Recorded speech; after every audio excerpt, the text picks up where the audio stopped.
Here's a question I bet you never asked. What does a bad flag design have to do with bad finance presentations? What makes a bad finance presentation? I tend to see flaws and faults in others, not myself, so I actually think looking at others first and then drawing parallels is a useful strategy. And I think I actually have some interesting, entertaining content about what makes a bad flag design. There are 5 basic guidelines which I think have some very easy parallels to trying to communicate finance topics. In his 2015 TED Talk, Roman Mars demonstrated how education can be entertaining. City flags across America suffer from terrible design, and not only that, nobody notices. Because of poor design, many flags aren't noticed, and therefore don't even fulfill their only purpose. You may not be ready to face the reality that your finance presentations can in fact be bad, but stick with me.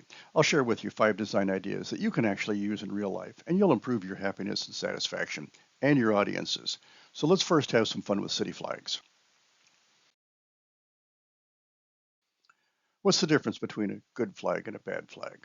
Because flags are the symbol of their people, their importance can sometimes verge on the sacred. We know that. Here's a collection of 15 city flags, and your brain goes to work on each one of them, trying to understand them. So what makes a flag design good or bad? We'll see if this helps. A good flag creates feelings of city pride. When a flag becomes a symbol for the people who feel that that flag represents us, it unites us. It belongs to everyone and creates a powerful bond. Flags are personal too. When outsiders disrespect our flag, we feel they're disrespecting us personally. Except we find it hard to care for bad flags. They just don't evoke the same strong feelings in us. There are only 5 rules of good flag design. It's a short list and it's a simple list. And in fact, simplicity is rule number 1. A good flag is simple. In fact, the best flags are those that a child can draw from memory. The flag of Chicago takes an instant and you've got it. Although the 6-pointed stars might make some kids struggle to draw. But forget drawing the flag of Detroit from memory. I bet most residents of that city couldn't draw a copy while looking right at it. This is an easy rule, and I bet you won't forget it. The second rule of good flag design is to use meaningful symbolism. The city of Phoenix uses the mythical bird, the phoenix that rises from the ashes. The city of San Antonio reminds us that they're in the Lone Star State of Texas, and they're the home of the Alamo. So rule number 1 was keep it simple, and rule number 2 was using meaningful symbolism. The third rule for good flag design is about colors. There are 6 basic colors that good flag designs use simply and sometimes symbolically: red, green, blue, white, yellow, and black. You might see different blues or greens or whatever, but for the most part, most flag designs actually abide by this rule pretty well. This isn't the rule that, when not followed, results in bad flag designs, but the next rule is a different story. No lettering or seals. What a simple rule, but as we'll see, there are a lot of flag designs that either can't help themselves or they're just copying what others do. Take these 2 examples. They both use lettering and seals. Okay, the 5th rule is be distinctive. Here are 24 flags, and there are many more just like them. They all look pretty similar. Yep, I left one out. City of Tampa, Florida. It's distinctive, all right. It violates just about every rule there is. It's not simple. It uses an explosion of 5 colors. If there's any symbolism, I can't find it. And it uses both lettering and a seal. The actual shape of the flag is distinctive, but I have to ignore everything about the flag to notice that element. But hang on, we're Americans. We think independently. Do we want to just accept the rules that someone else came up with? Let's question them for a moment. Why does good flag design avoid seals and lettering? Well, seals were complicated for document stamping to avoid counterfeiting or forgery, so they're probably going to be unreadable, except on paper when you're actually holding them. Small detailed elements of design might not work far away or in the wind. So let me suggest right now that this has relevance. If you're trying to make a financial presentation to a room full of people you actually want to effectively communicate to. And what's the problem with using words? This rule is the one that changed how I think about presenting financial information. With flags, it's about simplicity and symbolism. It's about making people think harder than they need to. When you really think about it, if you have to use words, then your symbolism has failed. Failed? Symbolism by definition is not meaningful if you have to explain it, and that got me to thinking about financial presentations. So let's get practical. Your audience is capable of both reading a slide and listening to you speak at the same time. In fact, they're going to, even if you tell them not to. So use the least amount of words you can to summarize your point on a screen while you say the details verbally. The words you say need to agree with or explain what's on the screen. Use really short words in really big font. By using this amount of text, you are prompted what to say, and you can say it. That also avoids the annoying practice of reading slides or paraphrasing what's already up there.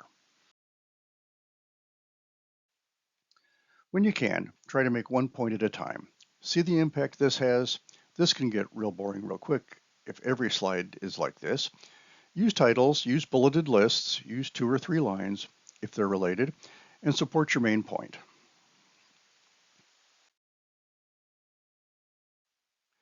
The human brain is amazing. Across languages and cultures, if you show 1, 2, or 3 lines to make 1, 2, or 3 points, you don't need to number them. Bullets may or may not help. Same thing with 4. While I've been talking, you've been reading, and your brain told you almost immediately that there were 5 lines. I'm using 5 lines to make 1 point, and so it does all go on one slide just fine.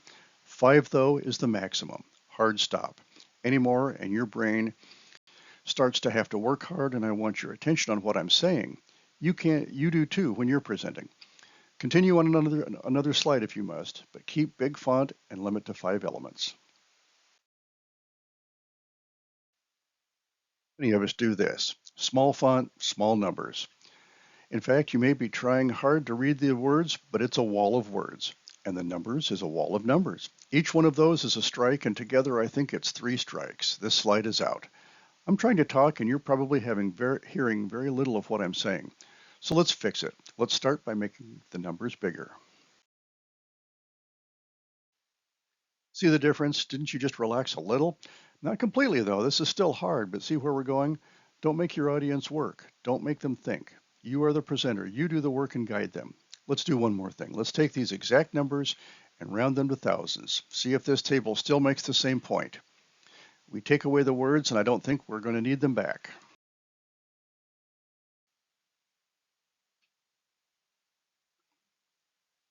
And if I orient you to the slide by saying there are 4 revenues in descending order of budget and 4 expenses below them with the net total at the bottom, and the first 3 columns are monthly actual budget and variance with similar year-to-date figures, I've told you what you're looking at while you're looking at it. Instead of your brain randomly figuring it out, we did it together. My words matched your brain. Now we can discover that this month we're 100,000 ahead, 600,000 ahead for the year. There was only 1 negative revenue, and there were 2 expenses over budget, but the total extra revenue covered them. A graph would be even simpler, but I just showed you how to make even numbers easier to understand when you simplify for your audience.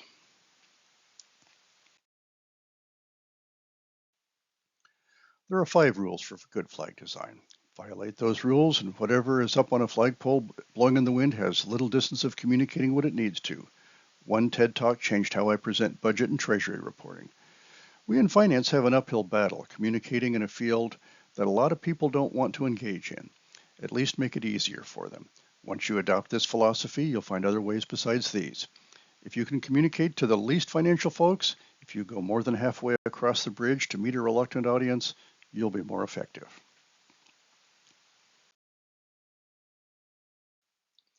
This is a bonus idea.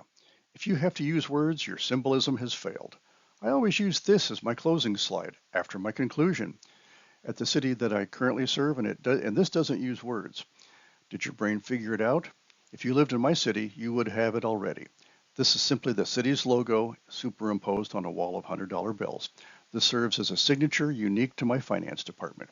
Our city has a fantastic view of Mount Rainier, and our western boundary is on the water of Puget Sound. It's a good logo. If you lived in my city, this symbolism already has meaning for you. It's on our flag. By not using any words, the audience's eyes can return to the presenter. If you have questions, you'll ask them, so I don't put the word questions on the screen. Instead, I make my concluding statement summarizing what I just showed you. I advance to this slide and say thank you. You might try coming up with your own slide like this.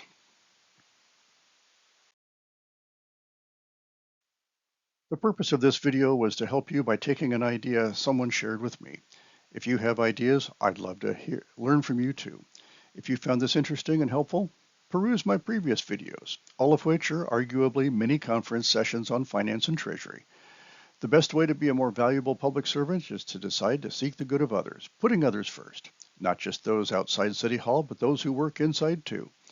Our success lies in helping others succeed. This video aims to help you because it's your efforts that will contribute to the success of your city and make it a better place. Thanks for watching.